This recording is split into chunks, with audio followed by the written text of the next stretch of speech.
WisconsinEye's Campaign 2024 programming is sponsored by Wisconsin Counties Association, Nicolet National Bank, Wisconsin Hospital Association,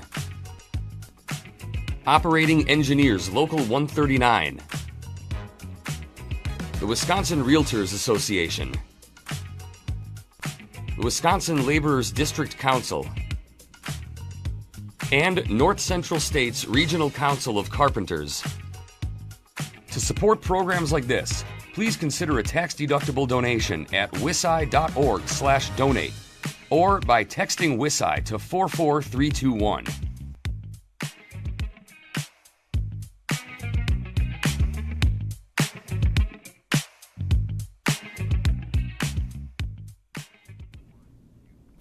Eric Hovde is the Republican candidate for the United States Senate.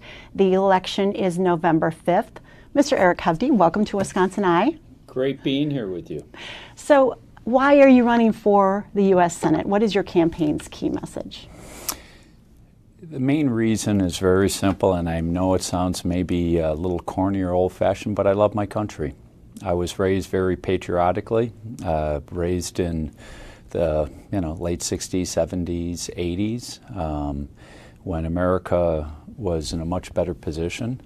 And I love my country, as I said, and what I've seen unfold in my country over, it's been going on for a while, but the last 4 years, with the inflation that has hammered the middle and working class and the elderly, with our open borders, with foreign policy mistakes, really so many things. I often feel like I've said, I've woken up in a bad episode of The Twilight Zone, where what is right has become wrong and what is wrong has become right. What do you consider to be the most pressing issue before the country currently, and what's a policy solution that you would prioritize? By far well, I can't say by far because we have so many issues, and that's one of the big problems.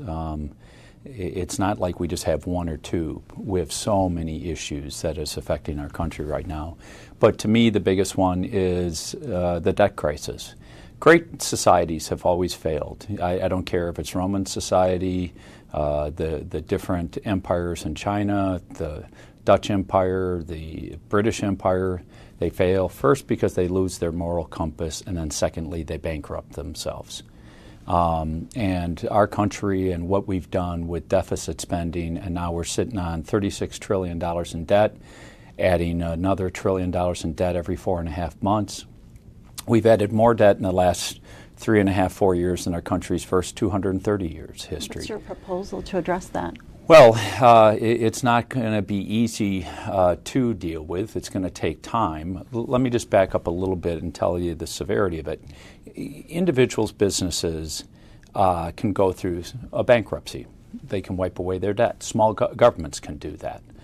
The problem with the U.S. is the U.S. can't do that because with that amount of debt, the U.S. Treasury debt is the #1 held instrument by all financial entities and pension funds in the world.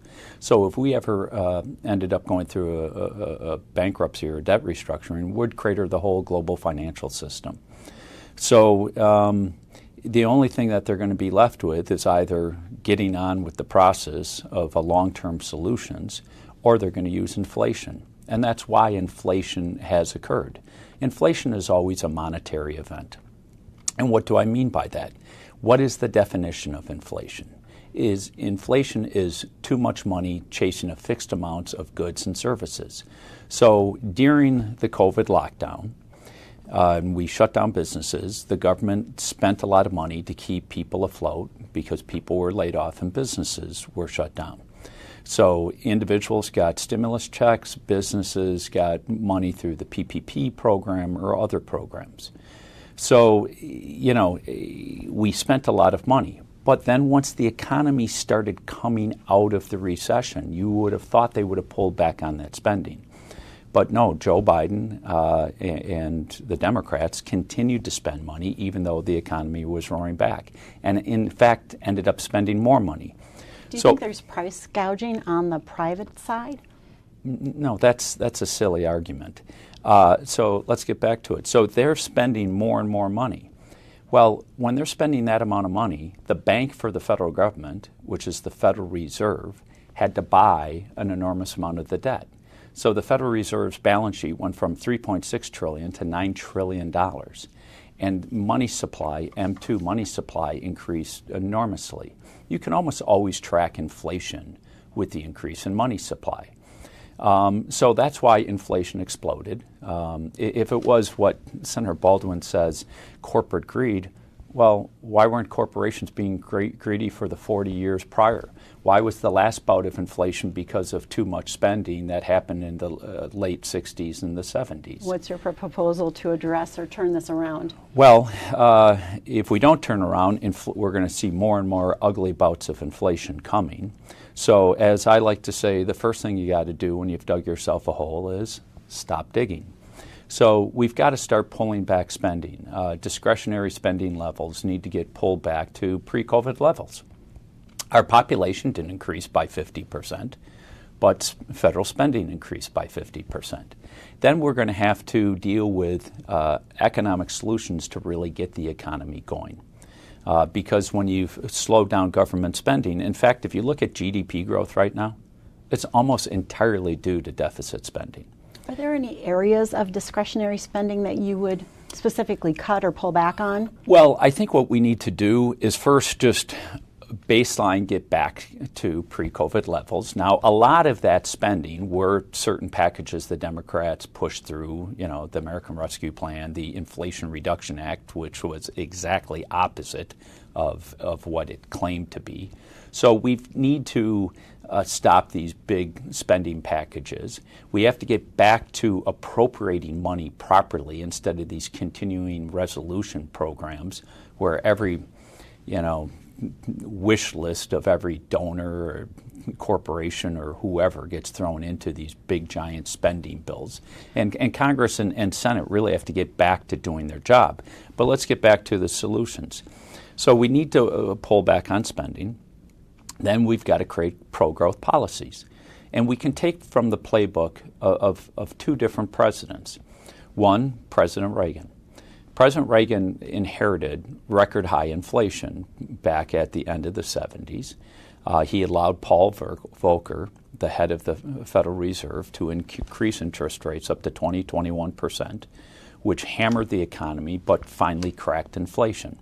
And until this recent bout of inflation has largely been dead over the last 40 years.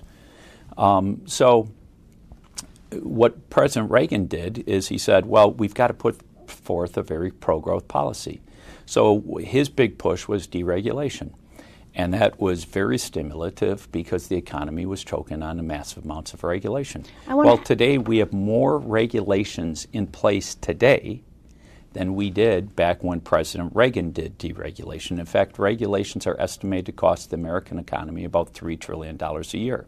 I want to ask you about child care. It's becoming increasingly expensive to raise a family, to raise children. What proposals do you support that would make it more affordable to have a child and or to pay for child care? And I'll just throw out there, do you support expanding the child tax credit or expanding subsidies for child care?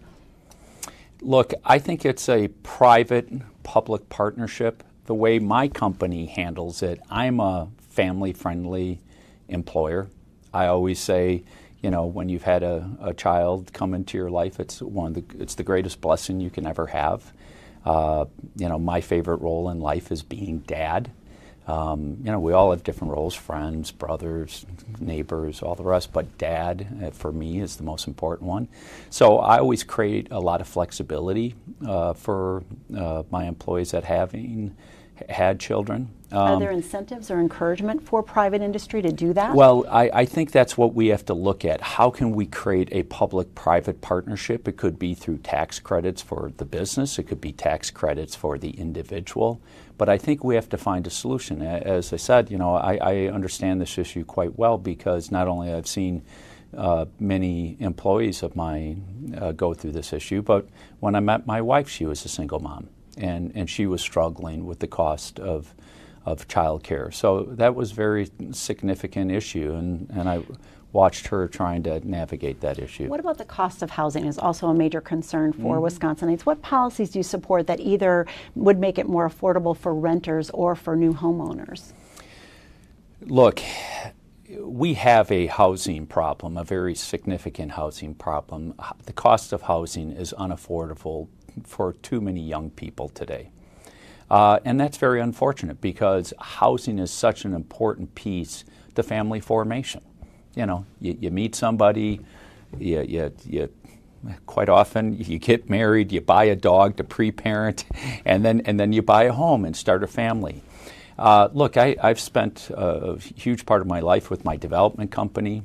That's housed in the Hovde building where you guys operate. I'm just a floor level up. So when it comes to housing, most of the issues with housing are at a local level and a county level. The NAHB, which is the National Association of Home Builders, estimates 25 to 30% of all housing costs today are tied to regulations and fees and impact fees. There's something called the time value of money. And when I try to develop land for housing, whether it's, I build multifamily housing all over the state, around this city. We just finished a big project in Racine. We have another big one going on in Janesville. It takes time, and sometimes in some cities like Madison, it takes way too long. It's way too slow. So deregulation is the answer. Well, it's not just that. I could spend a whole hour with you on housing, and I'm trying to figure out how to make it short. But here's an example. I own a lot of land on the east side of Madison. In the old days, if I needed to develop, call it a 50-acre parcel, the homes would tie, the water runoff from those homes would tie into city sewer and water. Today, the city will say, we want you to remediate that water on that land right there. And there's certain impact fees and all the rest. But so we have to create a retention pond. That takes out part of the land. We put in a bunch of cost into doing that remediation. That cost then gets spread to all those lots. The time length to get through that approval process is forever. So again, time value of money. So all these things add up, park fees, you name it. So just before I even started the vertical construction of the home, the land value to start a new single-family home is through the roof. Now, at a federal level, what we could do is we could look at certain tax policy, because if I develop apartments and I hold those apartments and then I sell those apartments, well, I get taxed at capital gains rates, long-term capital gains rates. But if I build a single-family home, then I get taxed at ordinary income rates. So there may be things that we can do from a tax standpoint at the federal level, but a lot of the issues with housing are really more at the state level. Social Security, what reforms do you support that would ensure future solvency? Well, if I have this conversation with you, then all that will happen is like the Democratic Party, who's Senator Baldwin, is from the last time I did this conversation with you. They took clips, took everything out of context, and then say things that I didn't say. You talked about increasing the age. Yeah. So, unlike Senator Baldwin, who's not sitting here having these conversations, I'm sitting here actually having the conversations, even though I know doing that, all that's going to happen is that they're going to try to take a soundbite from here or there to try to say this is what I want to do and how negative it is, and never put it in context. So I hope you can appreciate I'm a little jaundiced and having a forthright conversation, because I don't see Senator Baldwin sitting here and willing to engage with the press. She talked about making higher earners continue to pay into Social Security. Is that something that you support? So what I think the fundamental issue with Social Security, we talk about the Social Security Trust Fund. It was never sectioned away from the rest of federal government spending, and it should have been put in a trust. But what has happened over the last 20 to 30 years, which Senator Baldwin has been there for 26 years, they've spent money out of the Social Security Trust Fund to fund all these other programs. And now Social Security, which should be sitting there with plenty of money and cash flow, now has been depleted because of all the ridiculous spending that has been engaged by Washington. So when Senator Baldwin went into Washington, there was $5.5 trillion in national debt. Today we have $36 trillion national debt going to $37 trillion of national debt. So the first thing you do is you manage your finances appropriately. Second, I have said, when I said it 14 years ago, which they keep running these clips, totally misstating, and I'll say it again, but it's not going to matter. Back then, as I said, nobody who's on Social Security or heading to Social Security with any reasonable time frame should have Social Security touched. But if you look at what's happening with life expectancies for younger people, in fact, it's one of the amazing things that's happening in the biotech field. They're talking about people in their early 40s and 30s.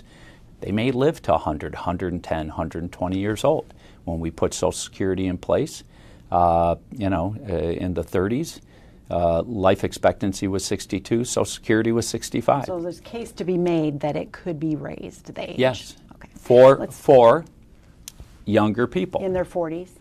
You could start someplace in the 40s. You'd have to look at actuarial tables and see where things peak out and all the rest. Thank you for answering that. Healthcare, medical systems are facing numerous headwinds in the form of inflation, workforce development, and issues around reimbursement from Medicare and Medicaid. And in Wisconsin, we've seen reduced access to care, even the closure of a healthcare system in western Wisconsin. What would be your plan to ensure access and prevent future closures? Look, I'm going to go back to the Affordable Care Act, Obamacare, however you want to define it. It was made with the promise of three promises. It would reduce the rate of cost increases, it would improve the access to care, and you could keep your family doctor. Those were the big three promises of Obamacare. Now let's go look at the results. The rate of healthcare costs have only accelerated faster. The access to care has collapsed. Even here in our city, try to get in, see a doctor, get a specific test, look how long it takes. And the family doctor has all been put out of business. Do you support repeal of the Affordable Care Act? Act? It needs to be massively restructured. Look, the only thing about the Affordable Care Act is pre-existing conditions. That's good. I have, MS, so I have a pre-existing condition. Then again, most people were always cared for either through Medicare or Medicaid, but still, I think it was good to have that enacted into law. So why did Obamacare fail so miserably on all the things? First thing is, it allowed monopolies and oligarchies to be created. Here in the city of Madison, we let UW Health System, our biggest medical provider and hospital, buy our second biggest one, Meritor. They now control over 60% of the whole market in the city of Madison. That's insanity. When you have created a monopoly or oligarchy, there's no price discipline. Second, they put in something called the medical loss ratio. And they thought they were being clever, but what they did, it was actually a disincentive by health insurers to push back on costs and actually created an incentive for them to let costs increase. Third, big component piece of this needs to be price transparency. Everything you buy in life, you go to the store, I don't care if it's groceries, goods, clothing, there is a price. You try to go get medical services, go to the UW. Say, I need a procedure. How much does this cost? They won't tell you right there. They'll give you an 800 number. You'll call. You'll spend 2-3 hours on the phone, try to get in the price. And then even if you get that price and then you get the procedure, more often than not, the bill that you get is different than what they quoted you. So we need price transparency. We need to bring competition back into the market. I have one company that I do reinsurance. I self-insure with. My development company, I use health insurance. And it's interesting, with self-insuring, I've created a whole system where people can try to price shop if you need an MRI. We have different ways to address it. We've kept our healthcare costs almost flat for 5 to 6 years. My development company that I'm buying traditional health insurance, our costs have risen by over 50+%. I need to move you on to how, if you're elected, would you be collaborating with local governments when they're facing issues like water contaminants and PFAS, or maybe if they have the influx of refugees like Wisconsin had in 2021? How do you envision working with local governments? Oh, that's an important part of being a senator. You're their representative in the federal government.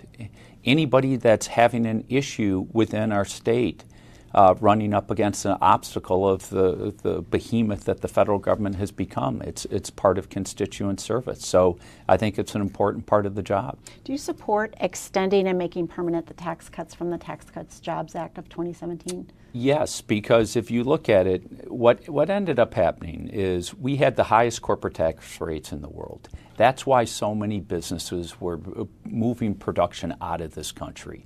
They could move the production of goods to Canada, China, Vietnam, and that's why we saw all these industries just wholesale move out. I mean, it was rather stunning when we saw during COVID that the vast majority of our pharmaceuticals had been moved to China. I mean, things like antibiotics, 90% of them were moved to China. Now, why did that happen? Because we had such high corporate tax rates. So when President Trump brought down the corporate tax rate to kind of the level that's normalized in the rest of the world, we started seeing onshoring coming back into place. We want to keep that incentive. What about by the way, the tax breaks that are ending are for LLCs and subchapter S corporations. That's how small businesses are formed. And small businesses are the job engines to our economy. Are those tax cuts going to add $3.8 trillion to the deficit over the next decade? Let's be very clear. This has not been a revenue issue for our deficits. I mean, if I was sitting here with the federal government spending, revenue and spending coming into the Treasury and going out of the Treasury, it's a spending issue. It's always been a spending issue. The tax cuts haven't contributed to the deficit. No. I want to ask you about abortion. Should there be a federal policy passed by Congress on the issue of abortion? No. It should be at the states. Look, anybody that sits here and tells you that we're going to have the federal government address this unless you get rid of the filibuster is just lying to you. And I think it's very important we keep the filibuster in place. So that's number one. Number two, it got put back to the states. I believe this has been such a contentious issue in this country for way, way too long. It's up for us Wisconsinites to come and arrive at a common sense, compassionate solution for those women that are facing this difficult decision. And it can be different from state to state. Yeah, and so my view, it should be done through a referendum. Everybody should have their right to vote. You have your right to vote. I have my right to vote. I believe in the beauty of life because I have 2 daughters and 3 grandchildren, and I agree with exceptions for rape, incest, and the health of the mother. Is there a number of weeks that you support? And I believe that early on in a woman's pregnancy, she should have a right to decide. Where I am fundamentally opposed to is where Senator Baldwin is, and that is a baby that can be born healthy and alive can be terminated. And the simple fact is, if you look at the laws that she has supported, that would allow a baby to be terminated up to the point of delivery. And she would not address that when I asked her in the debate, what is it? Is it 7 months? Is it 8 months? Is it 9 months? Where is the cutoff point? So as it pertains to a time frame, it's if you look at Western Europe, they've resolved this a long time ago. Different European countries are different spots. I think Germany's at 12 weeks, France is at 14 or 15 weeks, Netherlands is at 18 weeks. Are you comfortable somewhere in that range? I think that's a reasonable range. I want to move you on to foreign policy. What does success look like in Ukraine? Should we continue to support them?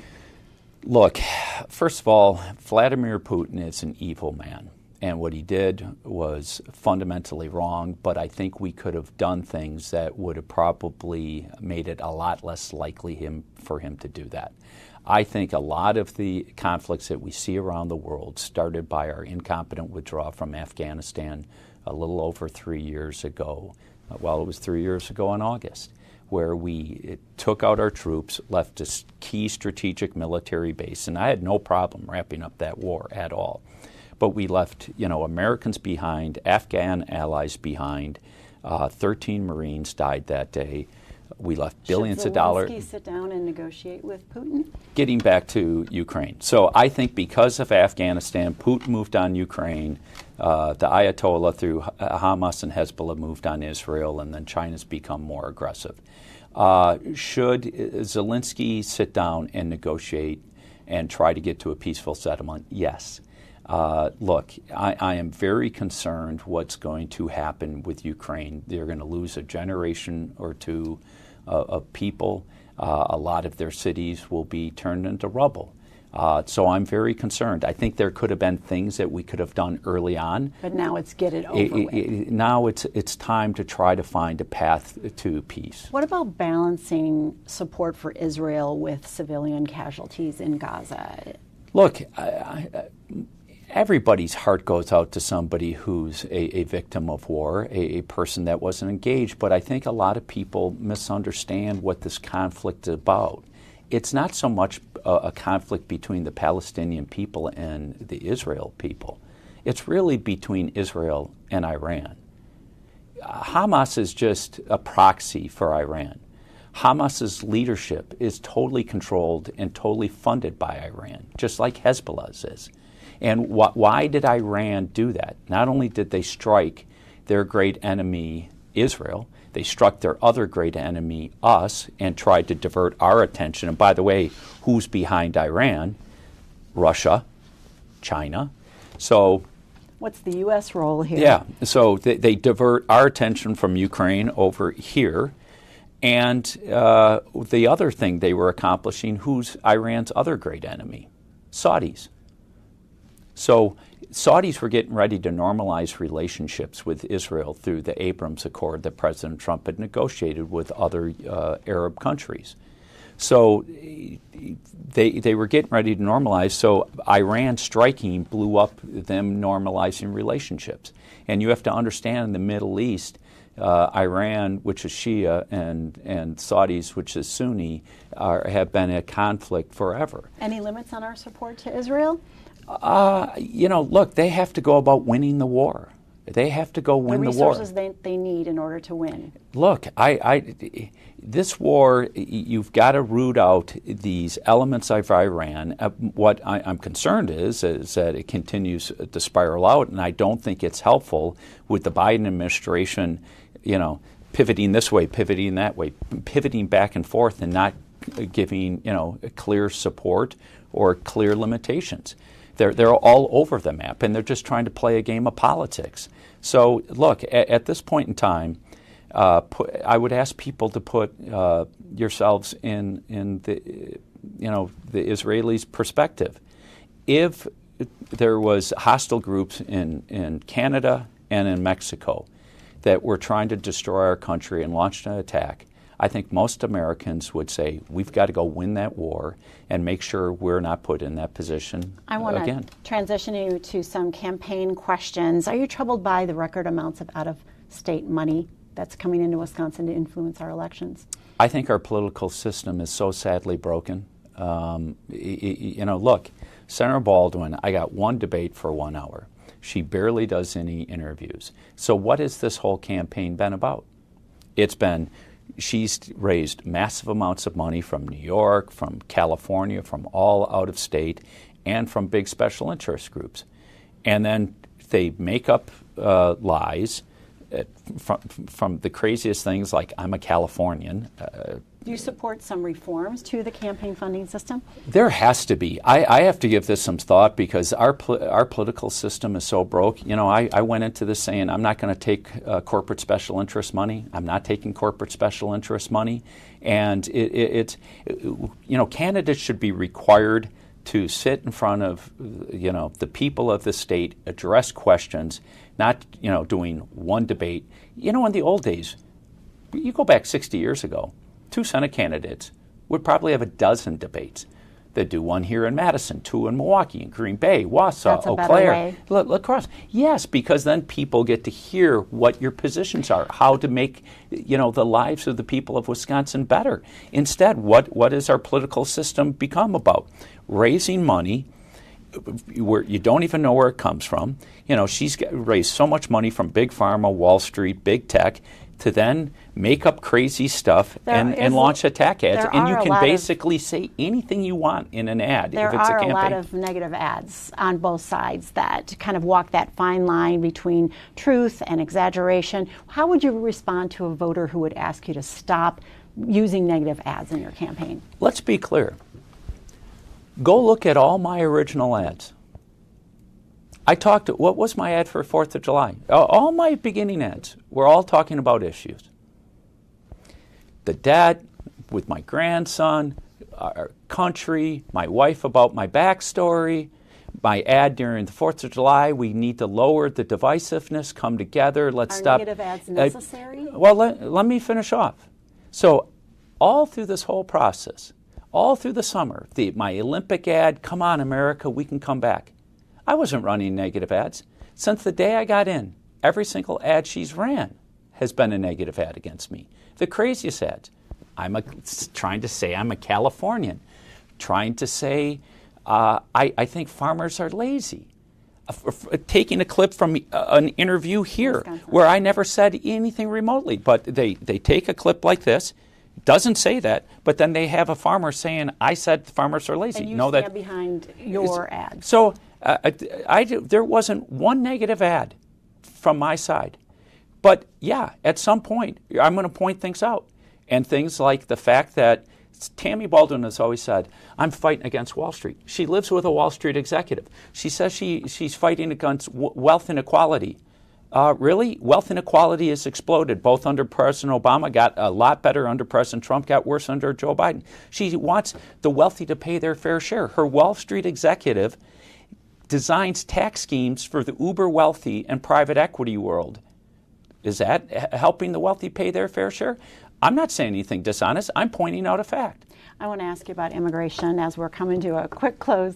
What is your solution to what many see as a broken system? Look, we have to close our southern border.